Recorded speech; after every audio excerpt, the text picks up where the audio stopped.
Good morning बच्चों। आज हम कक्षा 8 का जो सूक्ष्म जीवों का सामान्य परिचय वाला पाठ था उसका शेष भाग आगे का पढ़ेंगे। ठीक है, इसमें देखते हैं उपयोगी सूक्ष्म जीव एवं उनके प्रभाव। सूक्ष्म जीव मनुष्य के लिए अत्यंत उपयोगी हैं। दूध से दही बनाने में लैक्टोबैसिलस नामक जीवाणु सहायक होता है। पनीर, सिरका, ब्रेड और खमीर आदि बनाने में ईस्ट नामक फफूंद का विशेष योगदान रहता है।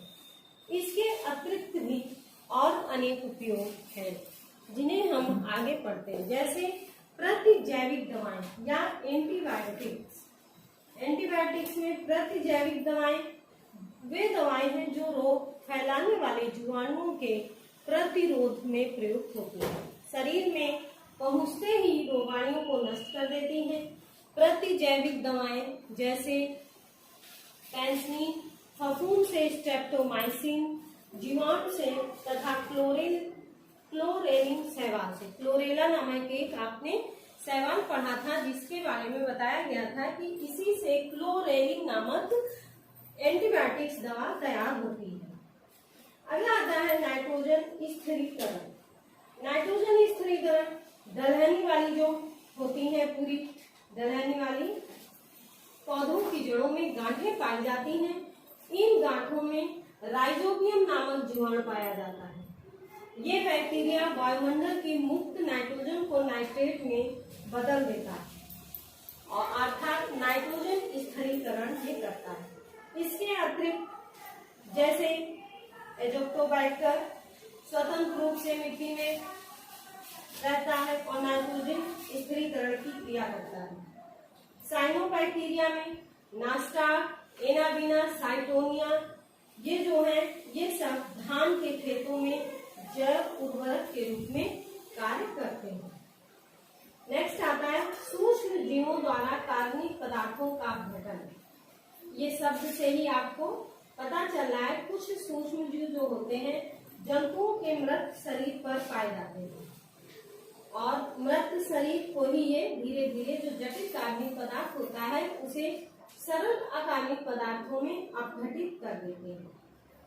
ऐसे इससे पौधों एवं जंतुओं का मृत शरीर सड़कर नष्ट हो जाता है और मृत शरीर के तत्व मिट्टी में मिल जाते हैं। इस प्रकार सूक्ष्म जीव मिट्टी में उपयोगी पोषक तत्व को देता है। लेकिन यदि सोचिए आप मृत पौधे एवं जंतुओं का शरीर अपघटन करने वाले सूक्ष्म जीव जो होते हैं यदि ना होते तो क्या होता? ऐसी अवस्था में सभी मृत पौधों जंतुओं का शरीर वातावरण में पड़ा रहता और सड़ता भी नहीं और खनिज पदार्थों का पुनः चक्रण भी न होने पाता, यानी रिसाइकलिंग भी नहीं होती। इनके प्रभाव में अगला आता है भोजन के रूप में। ईस्ट में प्रोटीन की मात्रा बहुत अच्छी होती है। इसका प्रयोग खाद्य पदार्थ के रूप में करते हैं। यहाँ पे हमने शॉर्ट फॉर्म में लिखा है, इसको आप समझिए। एग्रीकस तथा मॉर्केला नामक जो कवक होता है वो सब्जी के रूप में प्रयोग किया जाता है। स्पाइरुलिना ये साइनोबैक्टीरिया में इसमें प्रोटीन की मात्रा अधिक होती है, इसे हम भोजन के रूप में प्रयोग करते हैं।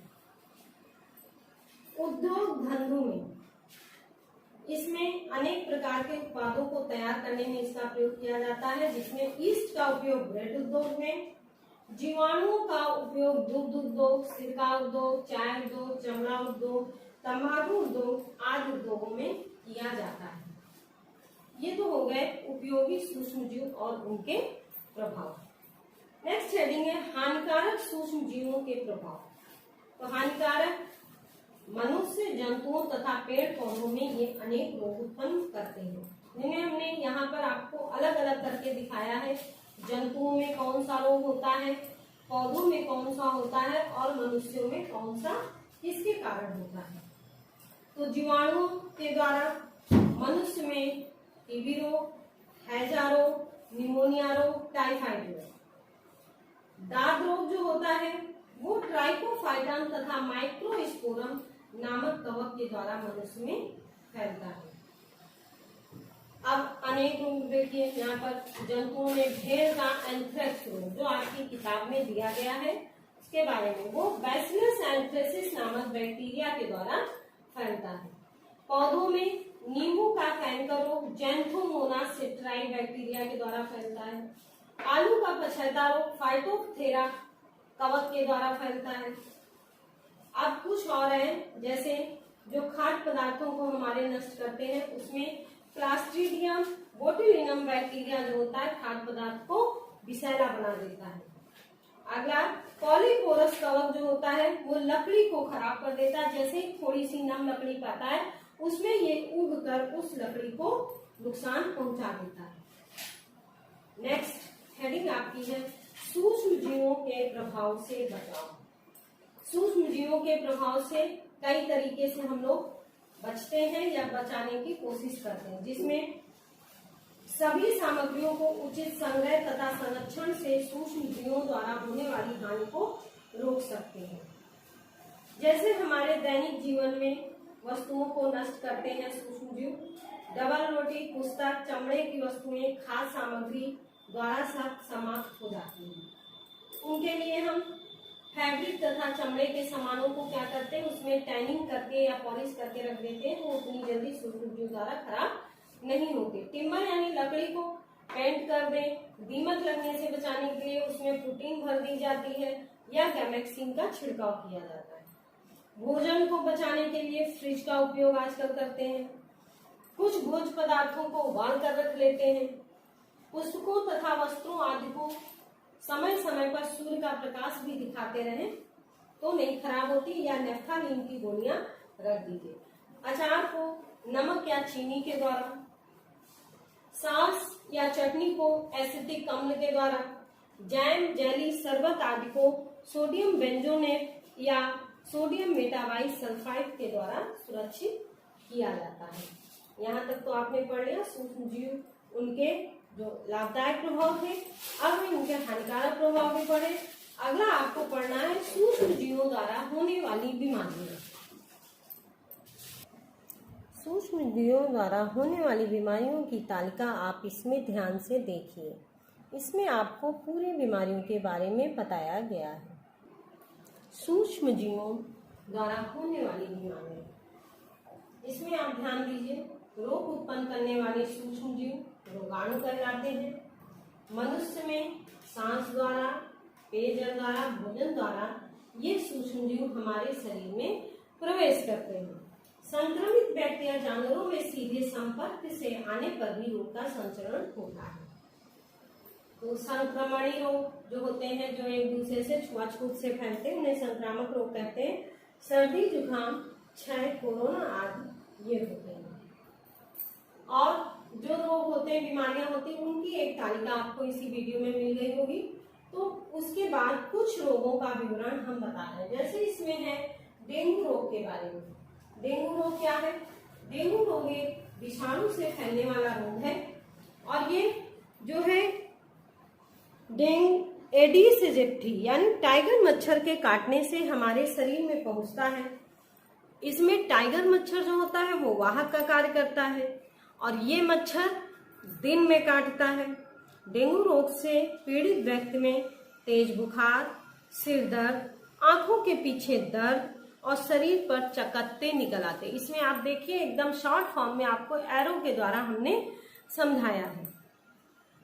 अगला है चिकनगुनिया। चिकनगुनिया भी देखिए लिखा हुआ विषाणु से फैलने वाला, वही टाइगर मच्छर यानी एडिस एजिप्टी के काटने से होता है। यह रोग स्वस्थ व्यक्ति को टाइगर मच्छर के काटने से फैलता है।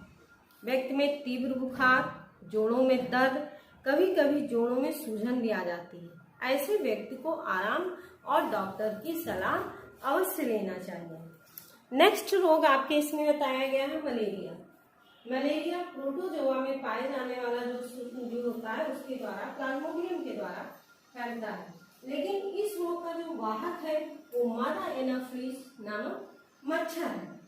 और मादा एनाफिलिस मच्छर जब पीड़ित व्यक्ति को काटती है तो रोगी के व्यक्ति के शरीर के प्लाज्मोडियम मच्छर के शरीर में आ जाते हैं और जब वह दूसरे स्वस्थ व्यक्ति को काटता है तो उनके शरीर में जाके प्लाज्मोडियम को छोड़ देता है, जिससे व्यक्ति में जाड़े के साथ बुखार आता है और बहुत तेजी से उसको जाड़ा लगता है। रोगी को तुरंत डॉक्टर को दिखाना चाहिए। ये हो गए सूक्ष्म जीवों द्वारा होने वाली बीमारियां। कुछ जो तालिका में बीमारियां बताई गई हैं वो आपको जैसे क्षय रोग, खसरा रोग, चिकन पॉक्स, पोलियो, ये सब, हैजा, typhoid, hepatitis, malaria, dengue, chikungunya, जापानी मस्तिष्क, एक्यूट एंसेफेलाइटिस सिंड्रोम आदि। अब आता है पौधों में सूक्ष्म जीवों द्वारा होने वाले रोग। बहुत ही शॉर्ट में आपको बताया है। गेहूं का गेरुड़ी रोग, गेहूं का कंडवा रोग कवक के द्वारा, नींबू का कैंकर रोग, आलू में रिंग रॉट रोग जीवाणु द्वारा, तंबाकू का मोजैक रोग और लीफ और लौकी का जो विषाणु द्वारा फैलते हैं। इन्हीं में से कुछ क्वेश्चन आपकी एक्सरसाइज में बनते हैं, या जो आपके यहाँ लर्निंग आउटकम की परीक्षा भी अब हर 6 महीने में होने लगी, उसमें भी छोटे छोटे क्वेश्चन कि कौन सा रोग किसके द्वारा फैलता है। अब संक्रमण के तरीके क्या हैं उसके बारे में। सूक्ष्म जीव हमारे शरीर में अनेक प्रकार से फैलते हैं। टीकाकरण, टीकाकरण में जब रोग उत्पन्न होने वाले सूक्ष्म जीव हमारे शरीर में पहुंचते हैं तो उनसे लड़ने के लिए हमारे शरीर में रक्त प्रतिरक्षी उत्पन्न करते हैं। इस प्रकार टीका अपना कार्य करता है और टीका द्वारा रोगों का उपचार टीकाकरण कहलाता है। राष्ट्रीय टीकाकरण का जो समय सारणी है वो आपकी किताब में उपलब्ध है कि 6 महीने में कौन सा टीका बच्चे को लगना है, 9 महीने में कौन सा है, ऐसे टीकाकरण की पूरी सारणी आपकी बुक्स में। संक्रमण की रोकथाम, एंटीबायोटिक इनोकुलेशन से पेनिसिलिन, स्ट्रेप्टोमाइसिन प्रतिजैविक औषधियां हैं जो शरीर में रोगजनक सूक्ष्म जीवों को संक्रमण से रोकती हैं। पादपों को रोग मुक्त करने के लिए तरह तरह के रसायनों का प्रयोग किया जाता है और जिनमें से कई तरह से इनको बांटा गया। पेस्टिसाइड, कोइंसेक्टिसाइड, हर्बिसाइड, रोडेंटिसाइड, फंगिसाइड, इन सब को पौधों में जो होते हैं इनकी दवाएं उपलब्ध हैं, जैसे कीटनाशक के रूप में डीडीटी, बीएससी, एल्ड्रिन, क्लोरोडेन। खरपतवार नाशक के रूप में 2,4-D है। रोडेंटिसाइड में नार्बोसाइड। रोडेंटिसाइड क्या होता है? जो हमारे शरीर खेतों में चूहा और टिड्डियां हमला करती हैं उनके लिए हम लोग नार्बोसाइड उपयोग में लाते हैं। आपके अब किताब में एक रोग के बारे में बताया गया है जिसका नाम है एड्स।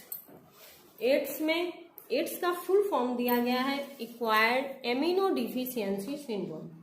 एक बार और सुन लीजिए, एड्स का पूरा नाम है एक्वायर्ड इम्यूनोडेफिशिएंसी सिंड्रोम। ये HIV वायरस से फैलता है। इस रोग से पीड़ित व्यक्ति में रोगों को लड़ने की क्षमता कमजोर हो जाती है। वही हमने देखिए इसमें लिखा हुआ है, इसमें प्रतिरक्षा तंत्र कमजोर हो जाता है। ये रोग क्या करता है? WBC यानी श्वेत उधिर कणिकाएं जो होती हैं और मस्तिष्क कोशिकाओं को प्रभावित करता है। श्वेत उधिर कणिकाएं जब खत्म होने लगती है तो अपने आप रोग प्रतिरोधक क्षमता कम होने लगती है, क्योंकि श्वेत रुधिर कणिकाओं का कार्य ही यही है।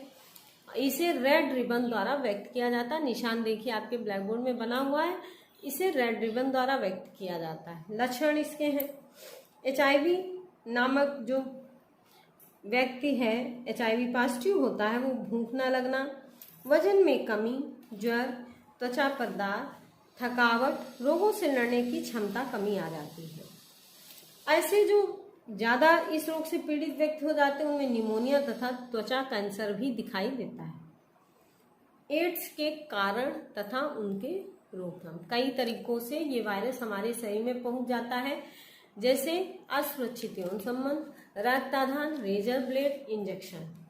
रक्ताधान यानी हमारे शरीर में जब कभी चोट लग जाती है, ब्लड की जरूरत पड़ती है, तो जो ब्लड हमारे शरीर में चढ़ाया जाता है उसकी प्रॉपर यदि चेकिंग नहीं होती है तो उससे भी हमारे शरीर में HIV वायरस पहुंच जाता है। रेजर ब्लेड इंजेक्शन यानी दूसरे का रेजर ब्लेड भी नहीं यूज करना चाहिए, अपना नया यूज करना चाहिए।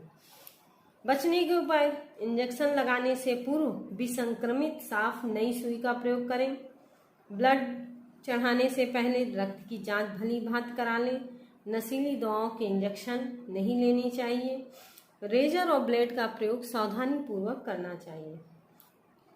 किनसे नहीं फैलता है, लोगों के मन में बहुत गलत धारणाएं भी रहती हैं कि एड्स रोग है तो उसके छूने से भी हो जाएगा, उसके साथ बैठने से भी, तो ऐसा नहीं है। हाथ मिलाना, छूना, साथ उठना बैठना, आसपास खड़े होना, एक ही कार्यालय में काम करना, उपकरणों का मिलकर प्रयोग करना, साथ साथ खाने पीने बर्तनों से एड्स नहीं फैलता है। कीट पतंगों के काटने से भी नहीं फैलता है। ये तो हो गया आपको पूरी एड्स की जानकारी। 1 दिसंबर को इसी जागरूकता को फैलाने के लिए 1 दिसंबर को विश्व एड्स दिवस मनाया जाता है। एलिजा किट का नाम एड्स परीक्षण के लिए किया जाता है। और ये पूरा पाठ आपका अभी यहीं पर खत्म होता है। आपको इसकी एक्सरसाइज करनी है तो आप इसी से ढूंढ करके कर सकते हैं। ये नोट्स आपको अच्छे लगे हैं तो लाइक और सब्सक्राइब अवश्य